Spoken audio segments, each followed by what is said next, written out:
سلام، وقتتون بخیر. با یکی دیگه از آموزش‌های گوگلی در خدمت شما هستم. تو این ویدیو قراره که نحوه کار با گوگل فرم رو یاد بگیریم. گوگل فرم یکی دیگه از سرویس‌های بسیار کاربردی گوگله و برای خیلی از افراد مفیده. مثلا اگه شما مدرس هستین میتونید برای طراحی انواع کویز از گوگل فرم استفاده بکنید. یا شرکت‌ها و سازمان‌ها میتونن برای طراحی فرمای نظرسنجی و پرسشنامه ازش استفاده بکنن. یا اینکه اگه میخواین برای سازمانتون یک شخصی رو استخدام بکنید میتونید فرم طراحی بکنید و در اختیار متقاضیان قرار بدید و اونا بعد از پر کردن اطلاعاتشون برای شما ارسال بکنن. و اینو هم بگم که گوگل فرم کلی قالب آماده داره که میتونید از این قالب‌های آماده هم استفاده بکنید و کار کردن با گوگل فرم هم خیلی راحته مثل بقیه سرویس‌های گوگل. خب بریم و با هم دیگه اولین فرممون رو با گوگل فرم طراحی بکنیم که در واقع یک کوئیزه و من برای هر سوالی از یکی از آپشن‌هایی که گوگل فرم در اختیارمون قرار میده استفاده کردم تا شما ببینید که چه کارایی میشه انجام داد. خیلی راحته. بریم ادامهش رو از صفحه دسکتاپ من ببینیم.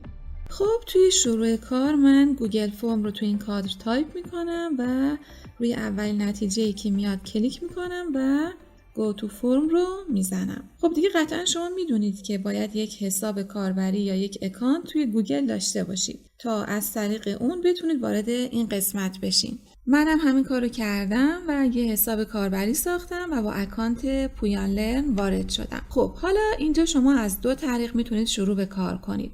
یا میتونید یک فرم خالی رو ایجاد کنید یا از الگوهای آماده استفاده کنید. اینجا همونطور که میبینید الگوهای مختلفی وجود داره برای ساخت کوئیز، برای ایجاد لیست تماس، دعوت به مهمونی و کلی موردهای دیگه که اگه روی این دوتا فلش هم کلیک کنید الگوهای آماده دیگه رو هم بهتون نشون میده. خب من میخوام الان یک کویز طراحی کنم و اونو برای افراد مختلف ارسال کنم. روی بلنک کویز کلیک میکنم و برای من این صفحه باز میشه.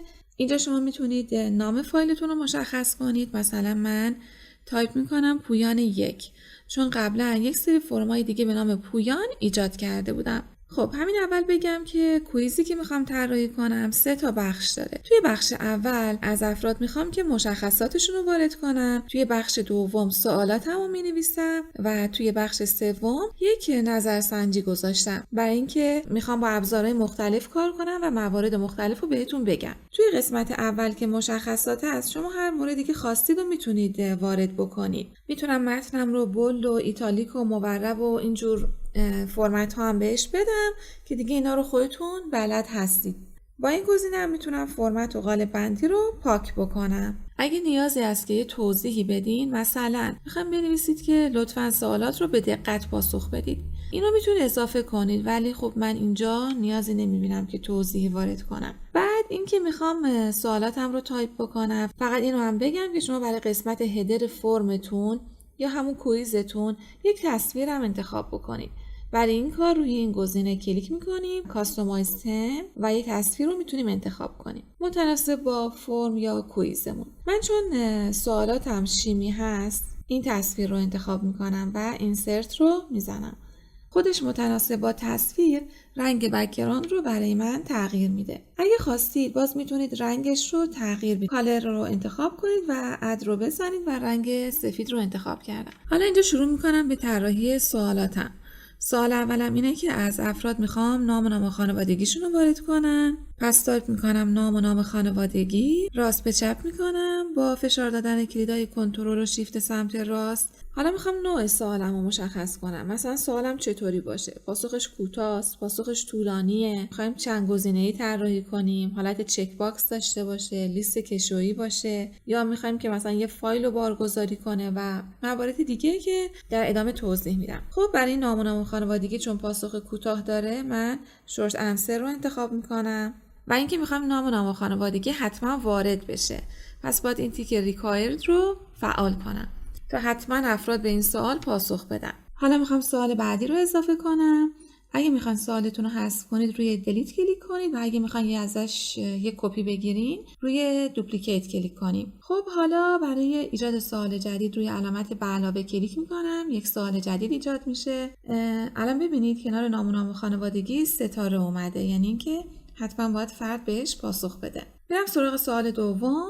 محل تولد رو فرد باید وارد کنه و میخوام به صورت لیست کشویی باشه. اینجا تایپ میکنم محل تولد و از این قسمت نوعش رو دراپ داون انتخاب میکنم و اینجا گزینه‌های مورد نظرم رو مینویسم، مثلا تهران، بعدی مشهد، بعدی بیرجن. این رو هم روی گزینه ریکوایر تنظیم میکنم تا افراد حتما پاسخ بدن. بریم سراغ سوال بعدی. روی علامت به علاوه کلیک میکنم، مثلا میخوام تصویرشون رو بارگذاری کنم. اینجا تایپ میکنم تصویر خودتون رو بارگذاری کنید و از اینجا حالت فایل آپلود رو انتخاب میکنم. خیلی این حالت کاربردیه.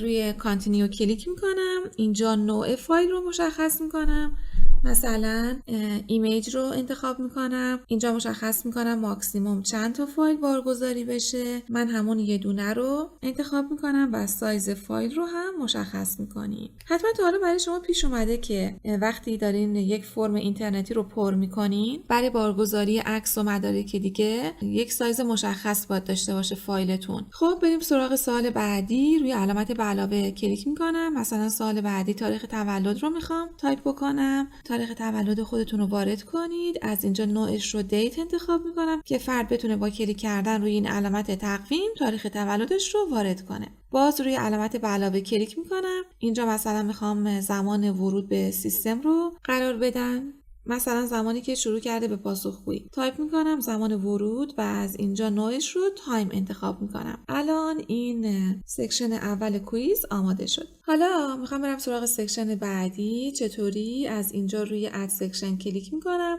یه سکشن دیگه ایجاد میشه و حالا اینجا تایپ میکنم سوالات. اینجا اگه نیازی به توضیح هست وارد میکنم، مثلا من تایپ میکنم لطفاً به دقت به سوالات پاسخ بدید. روی علامت به علاوه کلیک میکنم. من متن سوالاتم رو قبلا توی ورد تایپ کرده بودم که وقت گرفته نشه.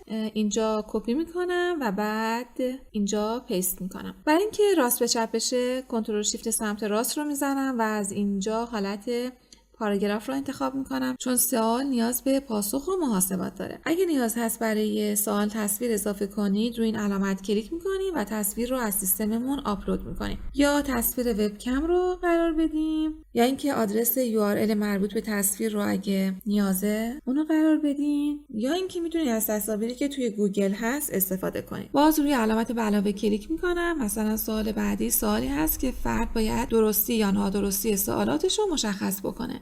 باز من اینا رو تایپ کردم، کپی میکنم، میارم اینجا پیست میکنم، کنترل شیفت سمت راست رو میزنم و از اینجا حالت چک باکس رو انتخاب میکنم. توی قسمت اول قسمت الف سوال رو وارد میکنم، کپی و پیست و بعدی هم به همین صورت. شما میتونید سوالای چند گزینه‌ای رو هم طراحی کنید. سوالاتی رو طراحی کنید که فرد بتونه از یک عدد تا عدد دیگر رو نمره بده، یا حالت مثلا عالی، خوب، ضعیف و اینها. به این صورت میتونید طراحی کنید. من این موارد رو میذارم برای سکشن بعدی. روی اد سکشن کلیک میکنم و سکشن بعدی که نظرسنجی هست رو ایجاد میکنم. تایپ میکنم نظرسنجی. اگه توضیح نیاز داره اینجا بنویسیم. روی علامت به علاوه کلیک کنیم و مثلا تایپ کنیم میزان رضایت شما از آموزش. بعد از اینجا حالت لاین اسکیل رو انتخاب میکنم. مثلا از افراد میخوام که از عدد 1 تا 5 نمره بدن. باز روی علامت به علاوه کلیک میکنم. اینجا تایپ میکنم نظر شما راجع به نحوه تدریس. از اینجا حالت مالتیپل چویس رو انتخاب میکنم. توی قسمت رو 1 تایپ میکنم تسلط به مفاهیم. اینجا توی قسمت کالم 1 تایپ میکنم عالی، بعدی رو مینویسم خوب، بعدی رو مینویسم متوسط و اینجا هم تایپ میکنم ضعیف. حالا برای روی 2 تایپ میکنم نحوه اداره کلاس. اینا رو توی ردیف ها قرار میده و اینا رو توی ستون ها. روی علامت به علاوه کلیک میکنم. اینجا مثلا تایپ میکنم میزان رضایت از نحوه عملکرد مؤسسه.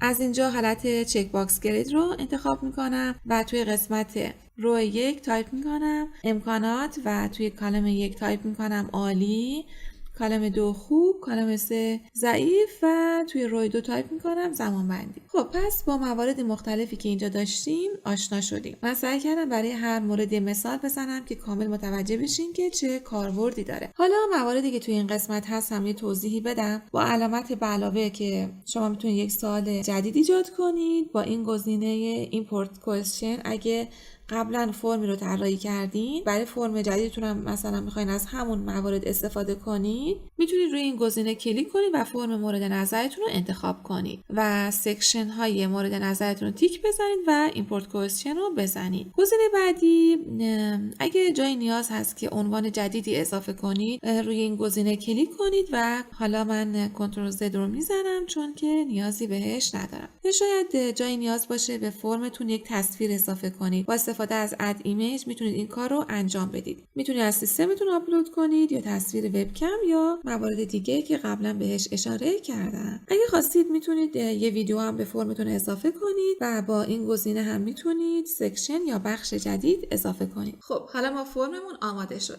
میخوام در اختیار افراد قرار بدیم. چطوری؟ کافیه لینکش رو برای افراد بفرستیم. مثلا برای افراد ایمیل بکنید و اونها بعد از اینکه فرم رو پر کردن برای ما مجدد ارسال میکنن و ما میتونیم نتیجه رو ببینیم. مثلا من اینجا به ایمیل افراد میخوام ارسال کنم. آدرس ایمیل رو وارد میکنم، موضوع و توضیحات مورد نظرم رو میدم و بعد روی سند کلیک میکنم. این برای فرد ارسال شد. من وارد جیمیل اون فرد میشم که یه ایمیل فرضیه دیگه. خب اینجا میبینید که توی صندوق دریافتش هست و روی این گزینه که کلیک کنم فرم باز میشه. فقط قبلش این رو هم بگم که شما قبل از ارسال هم میتونید خودتون یه پیشنمایش از فرم رو ببینید. چطوری؟ روی این علامت چشم کلیک میکنم، پیشنمایش رو نشون میده. مثلا این دو موردی که ستاره داره حتما باید وارد کنم تا بتونم به بخش بعدی برم. حالا روی نکست کلیک میکنم، میرم به بخش بعدی. تا زمانی که سوالات ستاره دار رو پاسخ نده نمیتونه به بخش بعدی بره. حالا مثلا من به این سوالات هم پاسخ میدم، نکست رو میزنم، وارد بخش نظرسنجی میشم، موارد رو به این صورت نشون میده. اگه مشکلی نداشت میتونم ارسال کنم. حالا برم به جیمیل فرد پاسخگو یا گیرنده، روی این گزینه کلیک میکنم، فرم باز میشه، به سوالات ضروری پاسخ میدم، نکست رو میزنم، اینجا هم نکست و چند تا رو جواب میدم و روی سابمیت کلیک میکنم که پاسخ برای فرستنده ارسال بشه. میره کجا؟ باید وارد همون گوگل فرم بشیم و اینجا توی قسمت پاسخ ها میبینید که عدد 1 رو نشون میده، یعنی یک نفر پاسخ رو ارسال کرده و نتایج رو به صورت نمودارهای مختلف نشون میده و در واقع تجزیه و تحلیل کرده و شما میتونید این رو داخل گوگل شیت باز کنید و توی سیستمتون ذخیره کنید. چطوری؟ از اینجا روی لینک تو شیت کلیک میکنم، ازم میپرسه که یک اسپردشیت جدید باز کنم، روی کرییت کلیک میکنم، اطلاعات رو داخل گوگل شیت باز میکنه. اگرم میخواین میتونید توی سیستمتون ذخیره‌اش کنید. از قسمت فایل روی دانلود کلیک کنید به صورت یک فایل PDF یا موارد دیگه. خب امیدوارم که این جلسه هم براتون مفید و کاربردی بوده باشه. پیشنهاد میکنم که حتما با سرویس های گوگل کار بکنید و من آموزش گوگل داکس، گوگل شیت و گوگل اسلاید رو هم قبلا آماده کرده بودم، میتونید از داخل کانال ببینید و خوشحال میشم که اگه آموزش های کانال براتون مفید هست کانال رو سابسکرایب بکنید. تا یه آموزش دیگه، فعلا خدا نگهدار.